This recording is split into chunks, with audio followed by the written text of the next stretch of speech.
আসসালামু আলাইকুম এভরিওয়ান। ছুঁয়ে দিলে মন গল্পের তৃতীয় পার্ট। আর আজকের পার্টে সবাই হেডফোন ইউজ করতে ভুলো না। তো চলো বেশি কথা না কইয়া গল্প শুরু করা যাক। যখন দরজা খুললো তখন দেখি সুমাইয়াকে এত সুন্দর লাগছে বলার বাইরে। এক দৃষ্টিতে তাকিয়ে আছি, চোখের পলক যেন পড়ছেই না। সুমাইয়া লজ্জা পেয়ে বলল, এভাবে তাকিয়ে কি দেখো? আমি বললাম, এত সুন্দর তুমি কিভাবে? মনে হচ্ছে জানো আমার সামনে কোনো পরী দাঁড়িয়ে আছে। সুমাইয়া বলল, যাও, তোমার আর বাম দিতে হবে না, আমি এতটাও সুন্দর না। আমি বললাম, নীল শাড়িতে তোমায় নীল পরীর মতো লাগছে। সুমাইয়া বলল, সত্যি? আমি বললাম, সুমাইয়া আমাকে জড়িয়ে ধরে একটা চুমু দিল।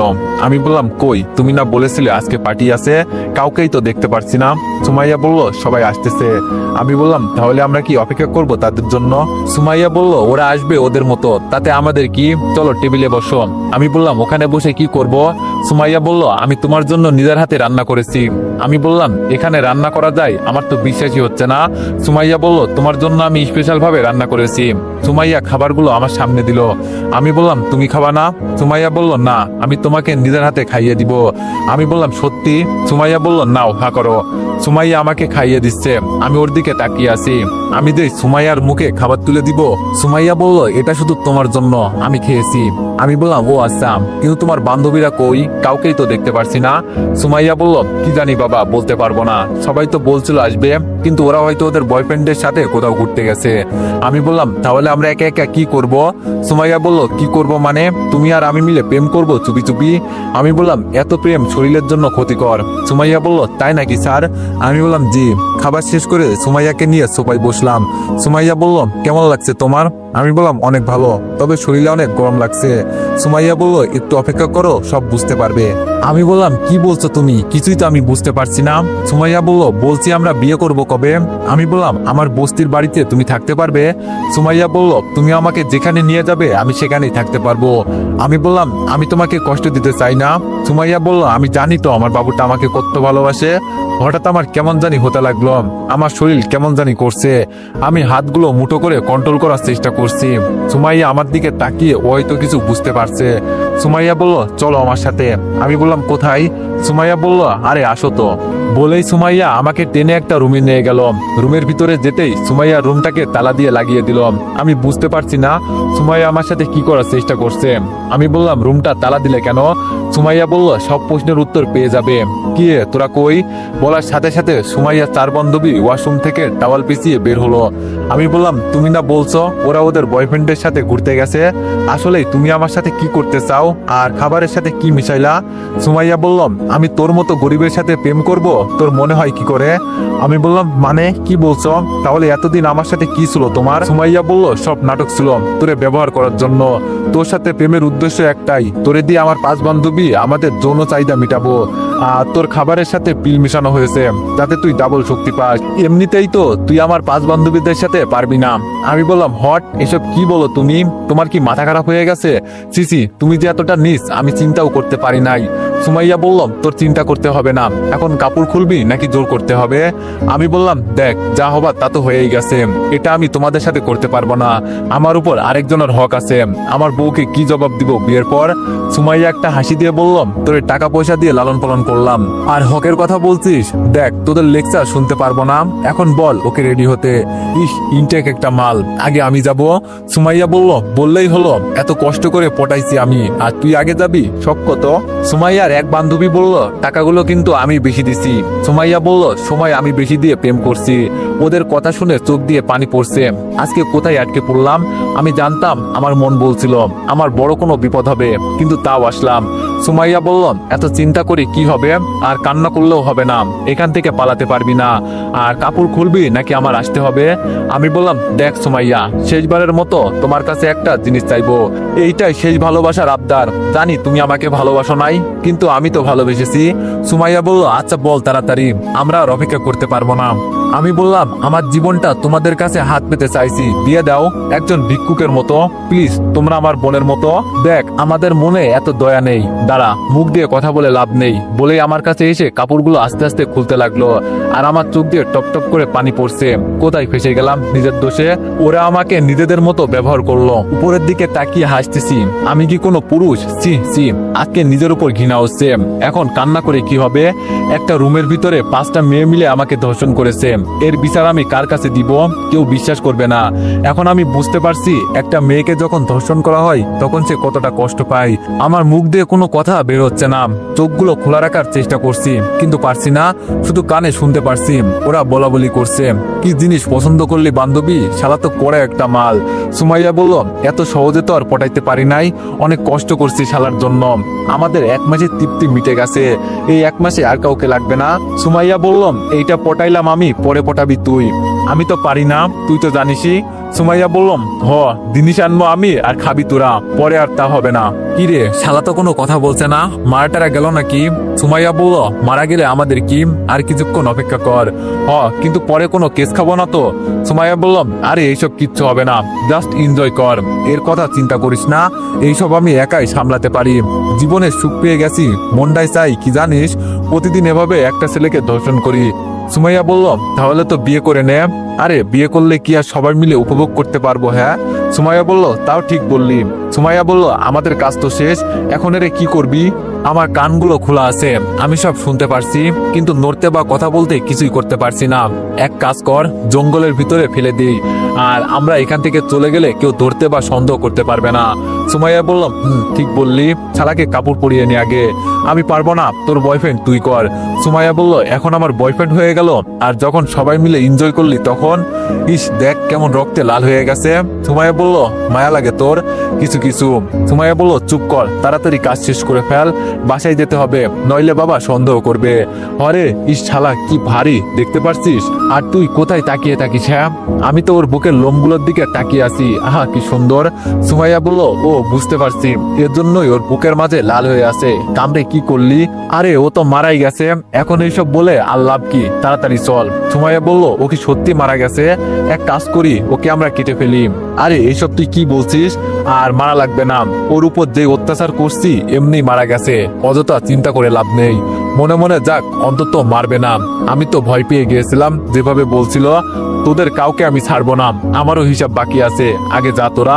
কিরে সুমাইয়া, তোর কি ভয় করছে নাকি?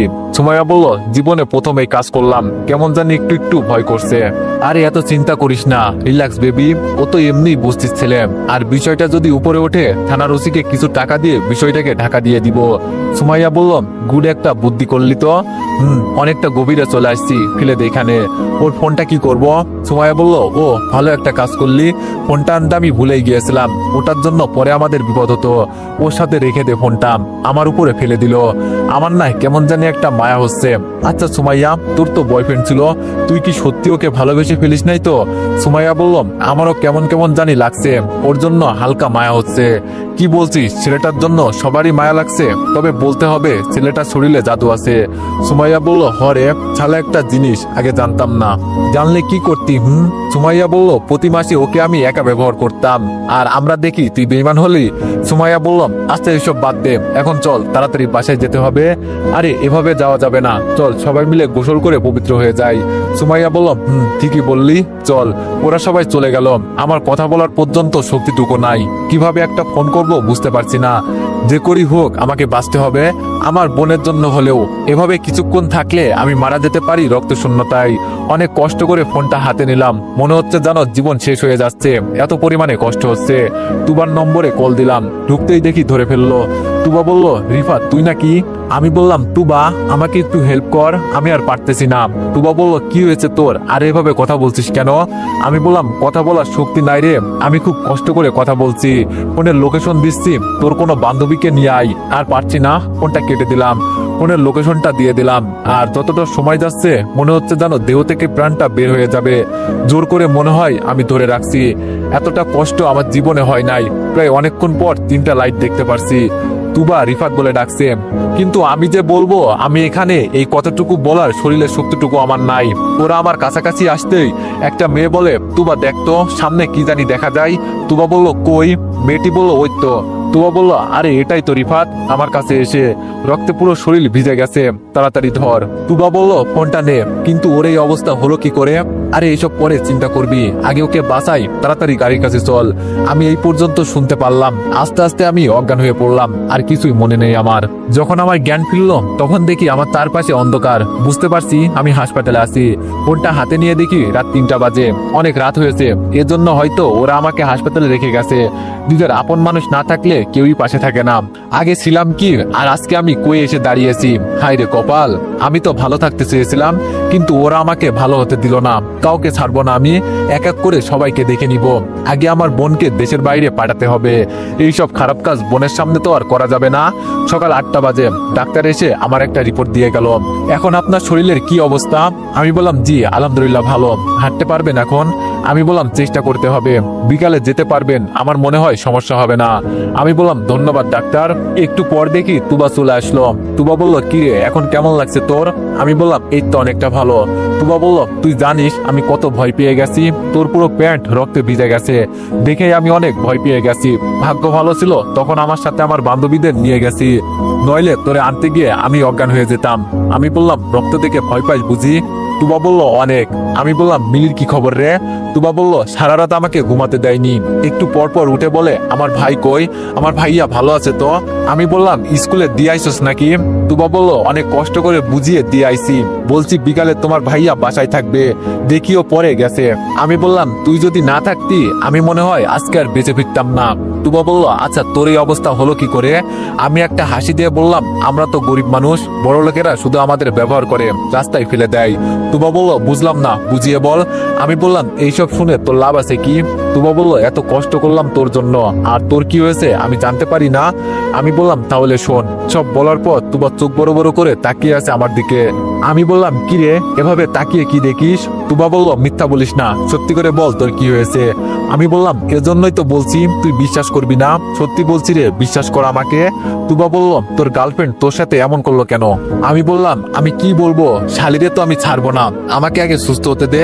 তুবা বলল মেয়েরা যে এত নিচে নামতে পারে আমার তা জানা ছিল না। আমি বললাম আমার গার্লফ্রেন্ড যে আমার সাথে এমন করবে আমার বিশ্বাসই হচ্ছিল না। তুবা বলল এখন কি করতে চাস তুই? আমি বললাম আমাকে একটা হেল্প করতে পারবি? তুবা বলল বল। আমি বললাম বিদেশে তোর কোনো আত্মীয় কেউ থাকে? তুবা বলল হ্যাঁ, আমার চাচাতো ভাইয়েরা পুরো পরিবার থাকে। আমি বললাম আমি আমার বোনকে দেশের বাইরে রাখতে চাই, বিদেশে পড়াশোনা করাবো, আর যত টাকা লাগে সব আমি দিব। তুবা বলল কি বলিস, এত ছোট্ট একটা মেয়েকে এখনই বিদেশে পাঠিয়ে দিতে চাস? আমি বললাম কারণ আমি আমার বোনকে বিপদে ফেলতে চাই না। তুই সব রেডি করতে পারবি? তুবা বলল পারবো, কিন্তু তোর বোন রাজি হবে? আমি বললাম হবে, সেটা নিয়ে তোর চিন্তা করতে হবে না। তুবা বলল টাকা লাগবে তো অনেক। আমি বললাম এখন তুই কিছু টাকা দিয়ে পাঠিয়ে দে, মিলি চলে যাওয়ার পর সব টাকা আমি তোরে দিয়ে দিব। তুবা বলল আচ্ছা, সেটা নিয়ে তোর চিন্তা করতে হবে না, আমি সব রেডি করছি। আমি বললাম কালকের ভিতরেই সব রেডি করতে হবে। তুবা বলল কিন্তু এত তাড়াতাড়ি কেন? আমি বললাম আমার মিশন শুরু হবে 2 দিন পর, তাই ওকে আমি আর দেশে রাখতে চাই না। তুবা বলল কিসের মিশন? আমি বললাম তুই পারবি তো বল প্লিজ, শেষ একটা উপকার। তুবা বলল হয়ে যাবে, সমস্যা নেই। আমি বললাম ধন্যবাদ বন্ধু। তুবা বলল খাবি না?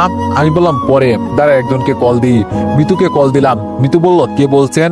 আমি বললাম সেই দিন যে রাস্তায় তোমার সাথে কথা হলো মনে নেই? মিতু বলল ও আপনি। আমি বললাম এখন কোথায় আছেন? মিতু বলল এই তো ভাইয়ের বাড়িতে। আমি বললাম এই হাসপাতালে চলে আসেন, আপনার সাথে কিছু কথা আছে।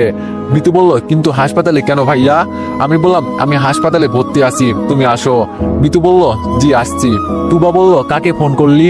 আমি বললাম সেই দিন এই মেয়ের জন্য আমাকে থানায় নিয়ে মারা হয়েছিল ধর্ষণের অপরাধে। তুবা বলল কি? আমি বললাম হরে, আমার সাথে কি কি হয়েছে যদি তুই জানতি তুই নিজেই প্রতিশোধ নিতি। তুবা বলল এখন তুই আসলে কি করতে চাস?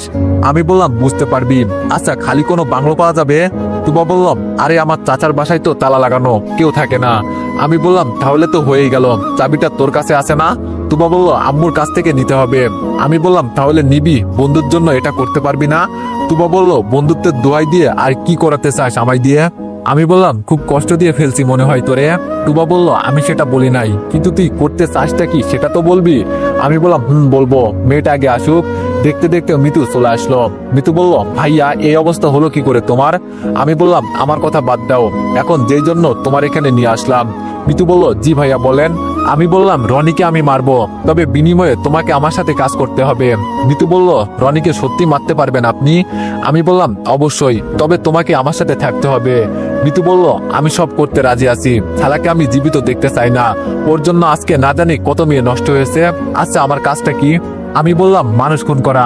তুবা আর মিতু চোখ বড় বড় করে আমার দিকে তাকিয়ে আছে। আমি বললাম, যা শুনতো তাই। আমার মাকে ওরা খুন করেছে, আমাকে ওরা খুন করেছে। বিনা অপরাধে আমাকে ওরা রুমের ভিতর ছাড়বো না, আমি কাউকে ছাড়বো না। চাইছিলাম সুন্দর করে বেঁচে থাকতে, দেশে সাদাসিধা মানুষে আমি বাঁচতে চাইছিলাম, কিন্তু ওরা আমাকে বাঁচতে দিল না। এখন আমার ভিতরে যে বেঁচে আছে সে রিফাত না। রিফাত নামে শুধু দেহটা বেঁচে আছে, প্রাণটা ওরা নিয়ে নিছে বলেই কান্না করতে লাগলাম। মিতু বলল, আমি জানি না আপনার সাথে কি হয়েছে, তবে এটা বলতে পারি যা হয়েছে আপনার সাথে হয়তো খারাপ কিছু, নইলে এভাবে কেউ কান্না করে না। আর আমার জন্য আপনিও মার খাইছেন।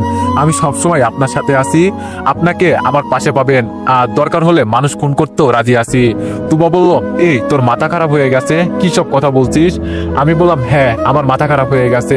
আর তোর চিন্তা করতে হবে না, এগুলোর মাঝে আর কাউকে জড়িত করব না। যা করব শুধু আমি আর মিতু। তুই শুধু আমার বোনকে দেশের বাইরে পাঠানোর ব্যবস্থা করে দে। তুবা বলল, আমি মিলির সাথে তোরও ভিসা করে দিই, তুইও দেশের বাইরে চলে যা, তাহলে আর এইসব চিন্তা করতে হবে না। আমি বললাম, বাবা ভালো একটা কথা বললি, মানলাম, আমি চলে গেলাম। আমার মতো যে আরেকদিন আরেকটা ছেলে ওরা মেরে ফেলবে তখন কি হবে? আর কোনোদিন যদি তুই রনির নজরে পড়িস তাহলে তোর যে তুলে নিবে না, এটার বিশ্বাস হয় কি করে? তুবা বলল, এইসব তোর চিন্তা করতে হবে না, মাথা থেকে ঝেড়ে ফেলে দে, আর বিদেশে গিয়ে ভালো করে পড়াশোনা কর। আমি বললাম, আমাকে তো মেরে ফেলা হয়েছে, এখনের রিফাত আর আগের রিফাতের মাঝে অনেক পার্থক্য, তোর এইসব চিন্তা করতে হবে না, আর আমার সাথে তোর থাকতে হবে না, আমি সব একাই সামলে নিতে পারবো।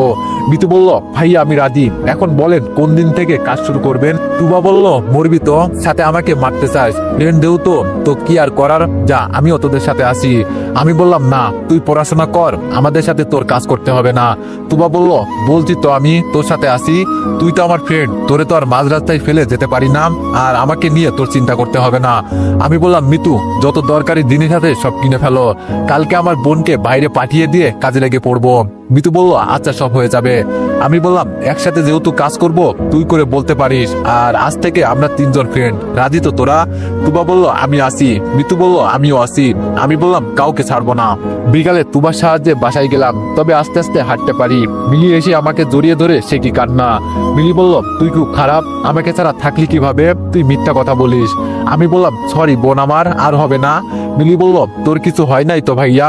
আমি বললাম, না রে বোন, আমার কিছু হয় নাই। রাতে তুবা খাবার দিয়ে গেল, মিলিকে নিয়ে শুয়ে আছি। আমি বললাম, আপু একটা কথা বলবো। মিলি বলল, কি ব্যাপার, এত মিষ্টি করে কথা বলছিস কেন? কোনো মতলব আছে নাকি? আমি বললাম, আরে না। মিলি বলল, আচ্ছা বল কি বলবি। আমি বললাম, আচ্ছা তুই আমাকে ভালোবাসিস না? মিলি বলল, অনেক ভালোবাসি আমি তো, আম্মুর সাথে প্রতিদিন কথা বলি, কিন্তু আম্মু তো বলে না। আম্মু বলল, আম্মু আমাকে কি বলেছে জানিস? মিলি বলল, আম্মু তোর সাথে কথা বলে? আমি বললাম, যদি আম্মুর কথা মানিস তাহলে আম্মুও তোর সাথে কথা বলবে। মিলি বলল, সত্যি ভাইয়া? আমি বললাম, আমি কি তোর সাথে মিথ্যা বলি? মিলি বলল, তাহলে আজকে থেকে আমিও আম্মুর সব কথা শুনবো। আমি বললাম, আম্মু বলেছে তোর বোনকে দূরে কোথাও নিয়ে ভালো করে পড়া, আর সে যেন অনেক বড় অফিসার হয়, তারপর আম্মু তোর সাথে কথা বলবে। মিলি বলল, আমার সাথে তুমি থাকবা তাহলে আমি যাব? আমি বললাম, এজন্যই আম্মু তোর সাথে কথা বলে না। মিলি বলল, তাহলে কি করব আমি? আমি বললাম, আমি তো তোর সাথে থাকবো না, আমাকে টাকা ইনকাম করতে হবে, তোরে টাকা দিতে হবে, সেই টাকা দিয়ে তুই চকলেট খাবি, ফোন কিনবি। মিলি বলল, না থাক, আমি যাব না, তোমাকে ছাড়া থাকতে পারবো না। আমি বললাম, ওই দেখ আম্মু রাগ করেছে, তোর সাথে নাকি আর কথাই বলবে না। মিলি বলল, আচ্ছা আমি রাজি আছি, কিন্তু তোমাকে কয়েকদিন পর পর আমার সাথে দেখা করতে হবে। আমি বললাম, আচ্ছা, আর সেখানে গিয়ে তুই নতুন নতুন ফ্রেন্ড বানাবি। মিলি বলল, আচ্ছা ভাইয়া, পরে তো আম্মু কথা বলবে, হ্যাঁ? আমি বললাম, সকালে তুবা এসে বলল, সব রেডি করে ফেলেছি, রাতে তোর বোনকে ফ্লাইটে তুলে দিবি। মিলি যাবে তো, রাজি আছে? আমি বললাম, রাজি আছে, কিন্তু ওকে এয়ারপোর্ট থেকে কে নিয়ে যাবে? তুবা বলল, আমার চাচাতো বোন দাঁড়িয়ে থাকবে, তোর চিন্তা করতে হবে না, ওর সাথে আমার কথা হয়েছে। আমি বললাম, বাঁচালি বোন, কিন্তু ও তো পিচ্ছি একা একা। তুবা বলল, আমি জানি তুই কি চিন্তা করছিস, সব আমি ভেবে রেখেছি, প্লেনে একা একা থাকতে পারবে না তাই তো? আরে আমার এক ফ্রেন্ড যাবে। আমি বললাম, তাহলে তো চিন্তা মুক্ত। বিকালে মিলিকে রেডি করে তুবাদের বাসায় গেলাম। আন্টি বলল, এত পিচ্ছি একটা মেয়ে কিভাবে থাকবে, সে কান্না করবে না? আমি বললাম, আরে না আন্টি, আমার বোন অনেক ভালো না আপু, আমার আপু সব বোঝে। মিলি বলল, আমি থাকতে পারবো ভাইয়া। আমি বললাম, এই না হলে আমার বোন সবকিছু রেডি করে মিলিকে বিদায় করে দিয়ে আসলাম। বাসায় বসে বসে কান্না করছি। পিচ্ছে একটা মেয়েকে দেশের বাইরে পাঠিয়ে দিলাম আজকে আমার কারণে। ওর তো কোনো দোষ নেই। চোখের পানি মুছে হাসতেছি। আমার ভিতরে জানো কেমন একটা পশু জাগ্রত হয়েছে। টুকরো টুকরো করব সব কয়টাকে আমি। তোদের জন্য মিলিকে আমি দেশের বাইরে পাঠিয়ে দিলাম। মিতুকে কল দিলাম। মিতু বলল বল। আমি বললাম কালকে একটা মিশন আছে, গাড়ি নিয়ে আসবি, টাকা চুরি করব। মিতু বলল টাকা দিয়ে কি করবি? আমি বললাম আমার দরকার আছে, প্রথম মিশন আমাদের এটাই। মিতু বলল ওকে। এই দিক সেই দিক ঘুরতে ঘুরতে রাত হয়ে গেল। রাতে 3 জন এক হলাম। তুবা বলল আজকে কি করবি? আমি বললাম রনির বাড়ি থেকে টাকা লুট করব। মিতু বলল এটা তো এত সহজ কাজ নয় ভাইয়া। আমি বললাম আমার কাছে এখন সব সহজ, দরকার পড়লে সব কয়টাকে গুলি করে মারবো, প্রয়োজনে যে সামনে আসবে তাকেও। চল এখন। তুবা বলল তুই এমন রেগে আছিস কেন? আমি বললাম খুনের নেশাই, ওদের না মেরে আমি শান্ত হব না। রনির বাড়ির সামনে গিয়ে দেখি। তো এভরিওয়ান, নেক্সট পার্টের জন্য সবাই অপেক্ষা করো, আর সবাই একটু বেশি বেশি লাইক আর কমেন্ট করে দিও। ধন্যবাদ।